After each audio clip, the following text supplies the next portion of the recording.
Hey guys, Sam here with my good friend Mike Whipp.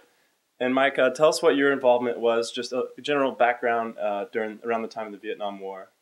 Well, I graduated from high school in 1970, and my age was such that I was it was the first year of the lottery. And we had a lottery there for several years for the draft. They'd done away with college deferments. And the first year, I think the draft took lottery numbers clear up close to 300 maybe. And my number was low enough that I was definitely going to be drafted. And so I chose to enlist in the Army knowing I was going to be drafted. And I had a hobby of flying. My grandfather was a flying farmer. And so I learned how to fly when I was in high school. And the only way you could fly without a college degree was what they call the Warrant Officer Flight Program in the Army. So I signed up to go into the Warrant Officer Flight Program, passed the exams and everything, went to basic. And then in basic, they had decided that they'd signed up too many flight trainees. Mm-hmm. And so they told about a third of us that we weren't going to be going to flight school after all. My depth perception wasn't quite up to speed. And they said, due to my depth perception, that I would be one of them they wouldn't train to go to flight school. Okay.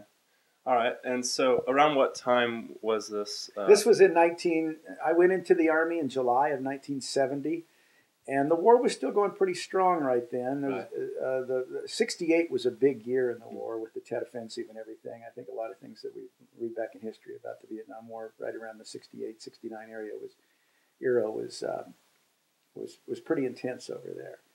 So it was still going strong, but clearly they were making more efforts to try to start the withdrawal, I think, at that point.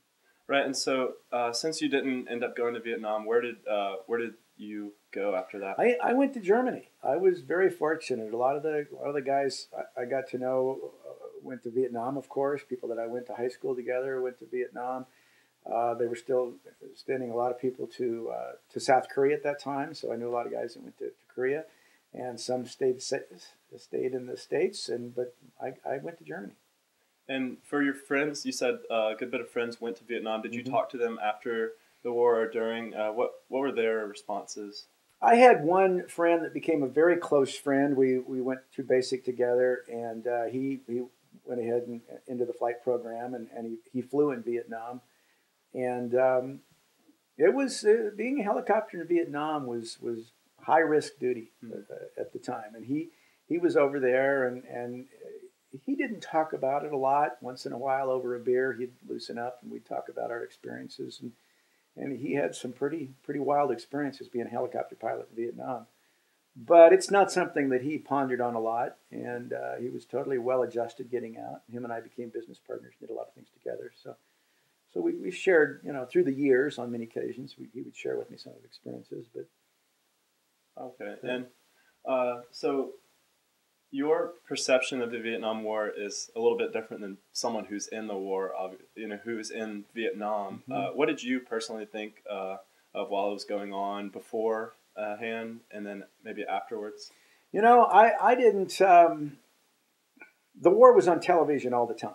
I mean, that was on the nightly news. That was just part of the reporting was what was going on in Vietnam, how many casualties there were, politically what was happening. The Paris peace talks went on for years and years, I think, trying to end the war. And as I remember, it took them a long time even to figure out the shape of the table so that they could sit down and have peace talks. And this type of thing was on the news a lot.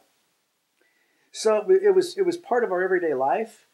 And at the same time, it sure didn't dominate my life in any respect, even though that I kind of at one point figured that's where I would be going. I didn't think of it in terms of other than just this is something that's going on, but it's maybe an opportunity for me to build time and learn how to fly helicopters. And I kind of looked at it almost more from a selfish, how does this affect me point of view, and a very naive point of view too, looking back, I would say. And you said you're from Iowa, right? I'm from Iowa. I grew up in a small town, Iowa, and it was just a patriotic thing to do. If your country's going to war and you were drafted, it's like it never crossed my mind to go to Canada or to protest. Looking back with everything I know at this point in my life, I probably would have been more political, and I might have even chosen to protest or not to go. But at the time, it didn't even cross my mind that I would not go. If I was supposed to go, I went. And so after the war, you didn't regret being involved at all in the military, or? No, it was, my military experience was great. I spent time in Europe. It was a chance to travel over there. I made some good friends, and then I got money from the GI Bill that I got to go to college on. And without that, I may have not gone to college, because it's not like my folks had the money to put me through college, and that it probably got me an education. So I have nothing but good to say about my experience in the Army. And you talked earlier about how every night the news would come on about the war and talk about it. Do you think beginning of the war? Do you think there was a difference between how they reported the war towards the beginning instead of the end of the war? Was there a change? Yeah, I'm sure there was. It was the first time that a war actually played out on television. Because the Korean War television was in its infancy, and people watched the war every night on the news. We get casualty counts and where the battles were going on, and a lot of talk about the peace talks going on in Paris and stuff, and those drug on for years, it seemed like, and I think that probably we all became a little numbed to it in some ways, and I think for many reasons, the death loss and the financial reasons and everything, I think that Americans were just really wanting us to get out of there, to bring the boys home and to quit spending money on that war. It just was a very unpopular war. And do you think that the media advanced this thought at all, or just objectively reported on it? I think it's, again, since it was new to the media too. I got to think that their reporting on it had a much bigger impact on the way the public viewed it than if we had just read about it and didn't have. I mean, we watched it like a movie every night, like it was going on. They'd have footage of it, and it had to have a big impact in the way they reported it. And it was news likes to have a big event. They like a big storm. They like something to report. And so there was an upside in some ways for them to report it, because it was a big news event that filled their time. Yeah. Okay. And did the media? But you're saying the media didn't really affect you personally. I can't say that they affected me personally. I was at a stage in life where I was 16, 17, 18 years old and kind of doing my thing. And even though friends were going to Vietnam, it wasn't having a huge impact on my thought process, I don't think. It was just something that I knew that when I graduated, it's like, okay, if that's still going on, I'll probably go. And maybe that reflects how naive I was at the time, but it really didn't have the impact on me that you would think it would, I guess. And I don't think I was abnormal in that way. I think for a lot of young kids my age, it was just like they were living their lives. They were having a good time. All right. Well, thank you for talking to us. And do you have any last things you want to say about the war, or just maybe where we're going now in our war efforts at all?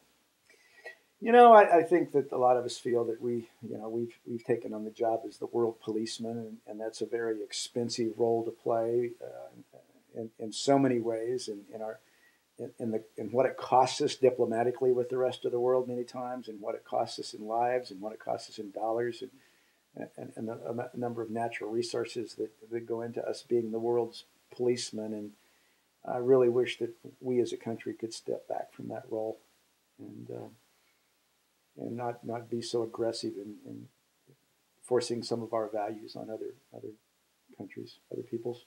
Right, because we're in Libya and several other places. And we seem to think that our values and our systems are the best. And of course, if we didn't think they were, we'd change them. But I think we're too aggressive about forcing our values on others, and willing to spend too much of our resources on that sometimes. Yeah. Well, thank you. Yeah, thank you very much again for talking to us. And I know it's Thanksgiving right now, so we're looking forward to some turkey. I'll let you go get that, but thanks again, Mike. You betcha. Thank you.